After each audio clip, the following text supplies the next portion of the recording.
Yeah, retention key, man. Become godlike in your city, part two, and we're gonna talk about several different topics, right? So there's two groups of guys. There's those who know about retention and those who don't.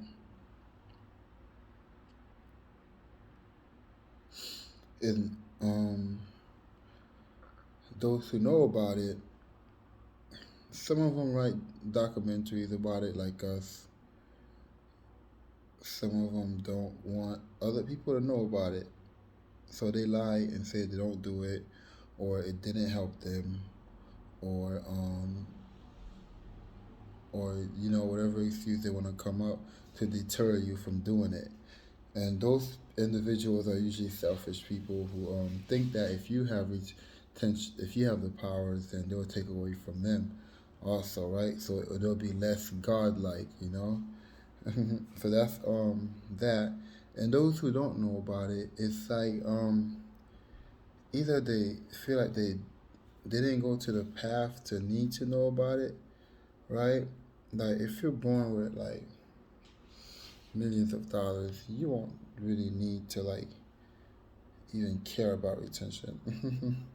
If anything, you have the rite of passage to just if you could impregnate a chick and then just like having the kid taken care of automatically, you pretty much don't need retention. But you do need it because like it comes with your well being, like your mental health, and that's why like people they'll be rich but then they'll feel so empty inside. They'll be rich but people don't like them. And then like a rich man could just be releasing and nobody liked them, and a poor man um could be retaining and everybody loves them, right? And that there's a lot of different things about that too. Like when you guys start getting money, people love you, and then when you start getting money, they want you to be more. They want you to be under them, so they don't want you to come up. But as soon as you do, they look at you as competition, right? So some people don't want you to be godlike. They don't want you to know their power. They don't want you to know the power. So they'll downplay it.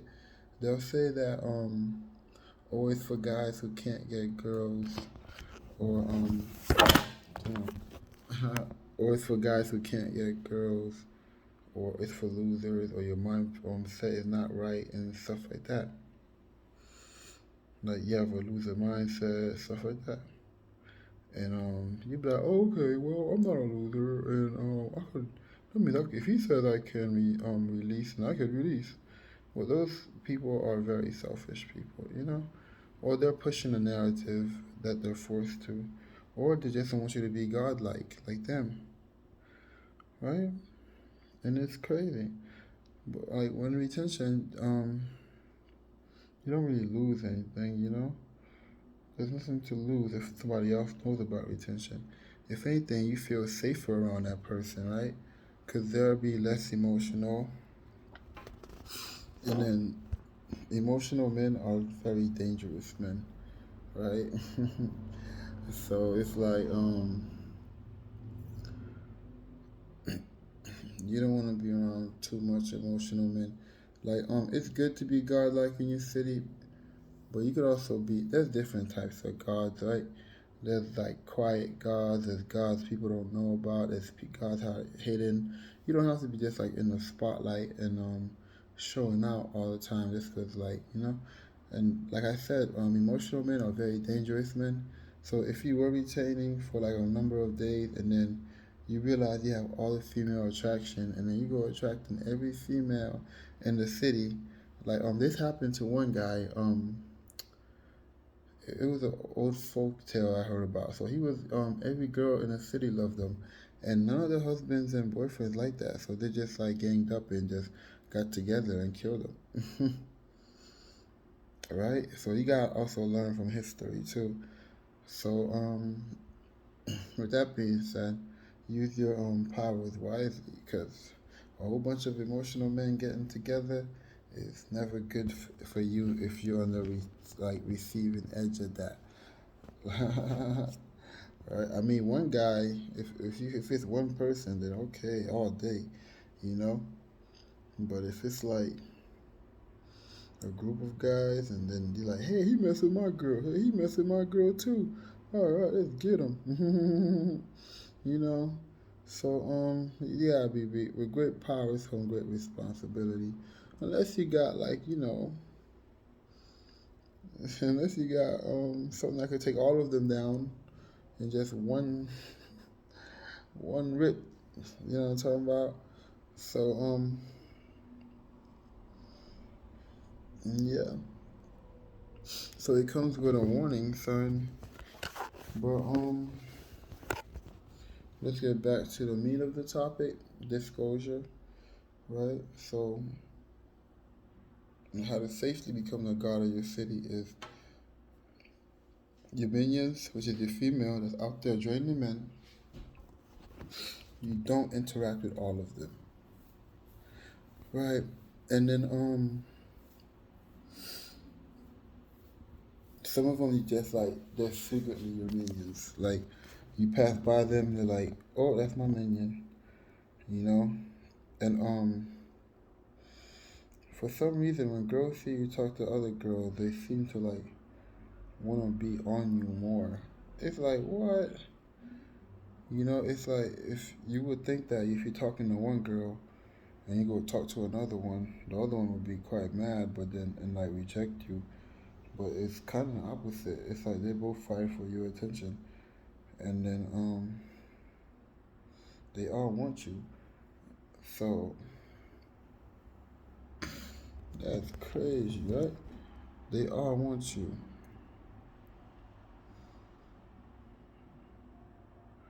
But yeah, like I said, you just gotta play it smart when becoming godlike in your city. You can't just like go attract, cause you can't basically, cause if every man is being drained, bro, you're gonna get all the attraction. And the stuff that I've been getting away with, I need to like slow down, cause it's like this is an example, right? I'm at the gym, I'm working out with this one girl. She clearly likes me. She likes me a lot, and there's another girl there.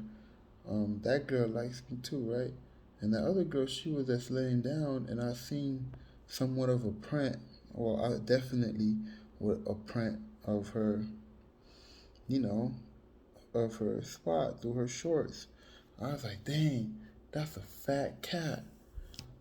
I didn't keep it to myself. I told her, I'm like, girl, you have a fat cat. She giggled and she laughed, and then it was like, I'm like, oh my goodness, that cat is fat. I didn't stop. I just kept going. And I'm like, in my right mind, I would never do that. I'm like, okay, so let's see where this goes. So the girl I'm working out with, she's like, oh, you can't be saying that to people because people would take that as like bad. And I'm like, gee, maybe she took it as bad. I'm like, if she took it as bad, she would have told me. And she like, no, some people won't tell you stuff because they'll feel more insecure. They just want to avoid conflict. I was like, okay. So the girl I was working out with, after she told me that, she went to the bathroom, and I went to the lady I was speaking with. I'm like, hey, did I say anything inappropriate that she didn't like it? She like, no, about what? I was like, well, I did say you have a fat cat. Did you find that any inappropriate at all? And she was like, no, I know how you are. And I was like, okay then. I'm like, are you sure? Cause the lady I was working out with said that some people would say stuff and not like mean it, and just to avoid confrontation. She's like, no, I know how you are. And then she wanted me to feel real comfortable around her saying anything that I wanted to. So she invited me to go work out with her upstairs, but I just couldn't make the time. So when the other lady came back that told me that I was working out with, I was like, hey girl, I asked her and she said she didn't have a problem saying that she had a fat cat. And I even asked her if she had like, if there's like, if she could just tell me if it was a problem. And she said there wasn't. And that girl, just letting that girl know that. And she was just like, maybe she would try to deter me from talking to her because she didn't like me talking to her. But, yeah, man. It's like, and then, I tend to make up laws. Like, I'm a personal trainer, right? I walk to the gym. I really told this lady she cannot walk in front of me or beside me. She has to walk behind me. I told that to my client. And I don't know why I said that. I just did. And she's been following that specific order to this day.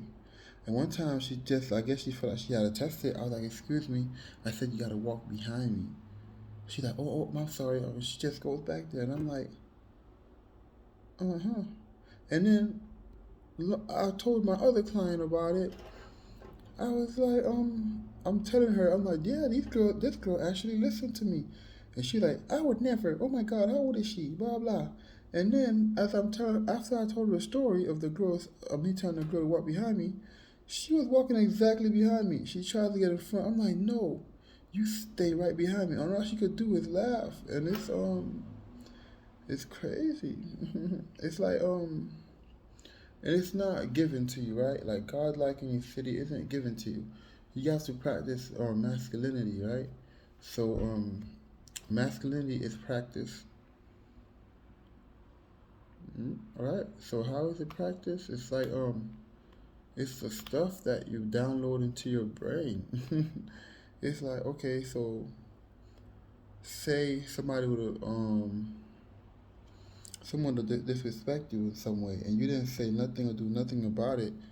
Your brain registers that in your masculine aura, it will decrease. Now, if that keeps happening, the more it keeps happening, the more your masculine will decrease. Now, the more you say something or do something about it, the more your masculine aura will increase. So if somebody were to come disrespect you and then you let it happen, your masculine aura will decrease. Now, if you were to say something about it, your masculine and whatever you said or done about it would either increase or decrease your masculine aura. So that's how that works out. So there are in and outs, and there's like stories of um to being godlike. This is gonna be a longer series than I thought. So stay with me. Try to stay. Try not to get lost.